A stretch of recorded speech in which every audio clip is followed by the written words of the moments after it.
Online retailer TakeAlot.com has raised more than $100 million for expansion plans into South Africa and sub-Saharan Africa.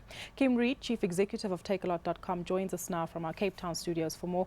Thanks for joining us today. Perhaps if you can elaborate a little bit further on this 100 million rand into an emerging company. It's a fairly big deal. How did it come about? Thanks very much for having me. We've been growing the business for the past 3.5 years. We're an online retailer, and we think that Africa, and South Africa particularly, is a great market.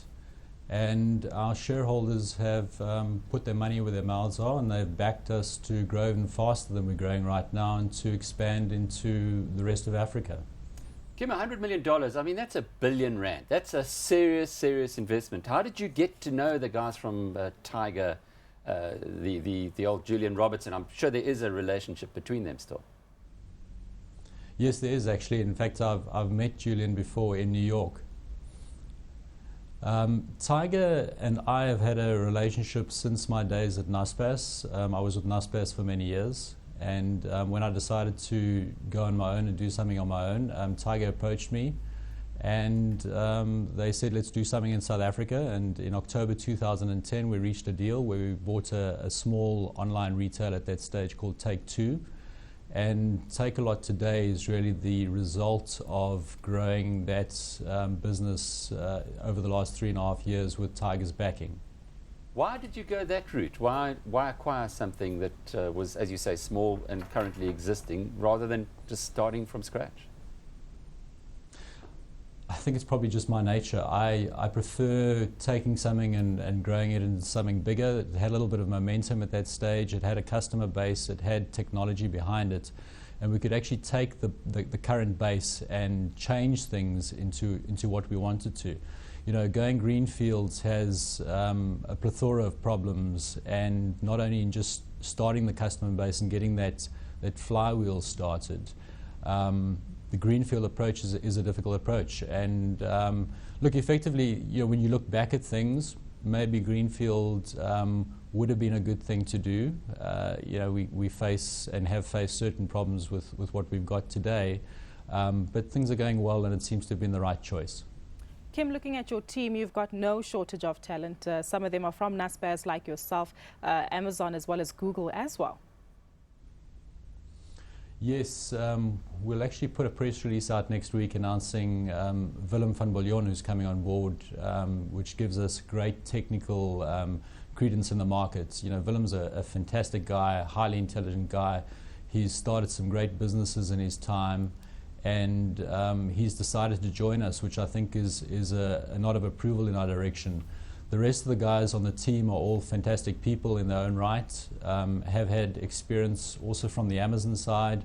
My CFO has been with me for 13 to 14 years, probably thinks he's mad, but he has still stayed with me. And you know, the rest of the team are really strong guys. We've got a fantastic team and a fantastic opportunity. Kim, just a little tip. If you're going to put out a press release, make sure it's new news, because Willem's appointment is on your website already. I actually thought he was part of your team. But just to go back to that $100 million, is that all going to be in working capital? Is that a injection to maybe allow you to grow exponentially? So we're growing at a very rapid rate at the moment, and one thing's for sure is that e-commerce takes cash to build a substantial business. So we're going to be putting that into working capital, technology, warehousing and logistics, and increasing our human capital. And we're also going to be looking at expansion into sub-Saharan Africa. You know, our sub-Saharan Africa plans are confidential at the moment. We have got ambitions, but we're first going to consolidate in South Africa. Are you competing head-on with your old friends, no doubt, at Kalahari.com?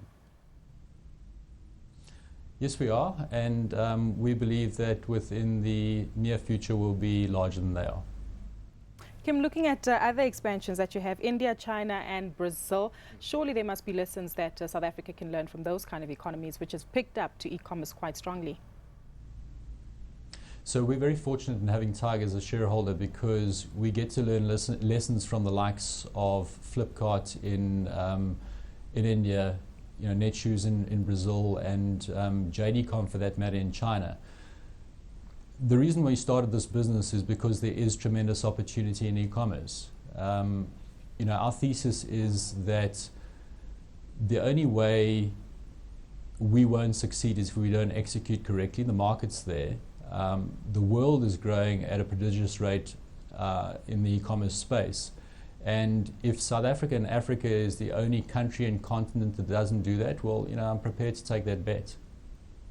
Are you basing yourselves on Amazon.com? And I mean that for a couple of reasons. When you describe yourselves, largest, simplest, but more importantly, most customer-centric. That's very much a Bezos approach. And the second thing related to that, he hasn't turned a profit, I don't think yet. Are you looking at the same thing? Build and grow and perhaps lose money now, but reap many years into the future? So e-commerce is a scale business, and you need to get to scale. In order to get to scale, you need to spend cash, and you need to lose money in the short term to make money in the long term. So we are following a similar approach. Are we similar to Amazon? I suppose we do learn lessons from Amazon. There's no doubt about that. E-commerce is something that you have to be customer-centric about to make it work. We obsess about the customer. We believe truly customer-centric. We don't get it right every single time, but that is our ambition. So I suppose, yes, you could say we do take a couple of pages out of Amazon's playbook. Very quickly, what kind of annual growth rates are you achieving and projecting? So if you look at retail in this country, retail in South Africa is sitting at 550 billion rand. E-commerce right now is probably around about 1%, maybe 1.2% of total retail. If you look at the likes of developed markets like the UK and the US, the UK is predicted to be 23% penetrated e-commerce of retail in 2016, and the States is predicted to be around about 12 to 14% at the moment and growing very strongly. So if you look at those numbers, we think there's just a tremendous market out there. Our growth rates at the moment are in excess of 100%, and there's no reason why we can't keep those growth rates growing for the foreseeable future.